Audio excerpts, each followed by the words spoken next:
Salut les amis, vous êtes sur la chaîne de Suzanne, bienvenue sur la chaîne de Suzanne. Bonjour à mes abonnés, bonjour à tous ceux qui regardent ma chaîne et je vous invite à vous abonner pour ceux qui ne sont pas encore abonnés. Nous allons parler aujourd'hui de l'éclampsie, deuxième partie.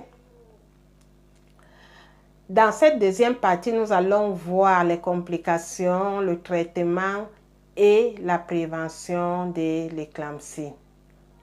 On définit l'éclampsie comme une crise de convulsion généralisée chez une femme enceinte dans un contexte d'hypertension gravidique ou hypertension de la grossesse. Quelles sont les complications? Il est à noter ici que les complications de l'éclampsie peuvent mettre en jeu le pronostic vital de la mère et de l'enfant. Il s'agit de l'édème aigu du poumon, l'hématome rétroplacentaire, la coagulation du sang dans les petits vaisseaux, le syndrome de HELLP, encore appelé toxémie gravidique, l'hémorragie postpartum, c'est-à-dire l'hémorragie qui survient pendant l'accouchement et 24 heures après l'accouchement.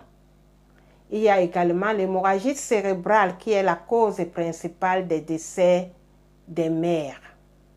Nous passons au traitement. En cas d'éclampsie, on administre le sulfate de magnésium à la femme enceinte qui fait l'éclampsie. On continue à administrer le sulfate de magnésium pour éviter les récidives. Et après l'accouchement, on continue pendant 12 à 24 heures à donner le sulfate de magnésium. Et si la tension reste élevée, on administre les antihypertenseurs. On n'arrête pas, on continue à administrer les antihypertenseurs. Mais cependant, on ne prescrira que ce qui est prenable chez la femme allaitante, comme la nicardipine. Je vous rappelle ici que le sulfate de magnésium a pour effet d'arrêter les convulsions et de baisser également la tension artérielle. Mais que faire s'il n'y a pas le sulfate de magnésium et que nous avons une femme qui convulse devant nous? Dans ce cas, on utilise le diazépam par voie injectable ou par voie rectale et on pose une perfusion de diazépam. Les doses restent selon la prescription médicale, que ce soit pour le sulfate de magnésium, que ce soit pour le diazépam. Nous passons à la prévention. La prévention de l'éclampsie commence par la prévention de la pré-éclampsie chez la femme enceinte avec une consultation mensuelle. Et dans la consultation, on contrôle la tension artérielle, on prend le poids de la mère et on contrôle également l'albumine dans les urines. Chez les femmes présentant certains facteurs de risque de la pré-éclampsie, on donne l'aspirine à faible dose pour les empêcher d'en avoir la pré-éclampsie.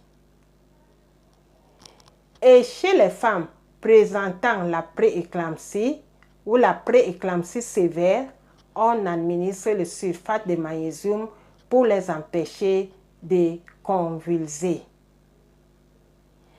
Quand on parle de pré-éclampsie sévère, c'est que la tension dépasse 160 sur 110.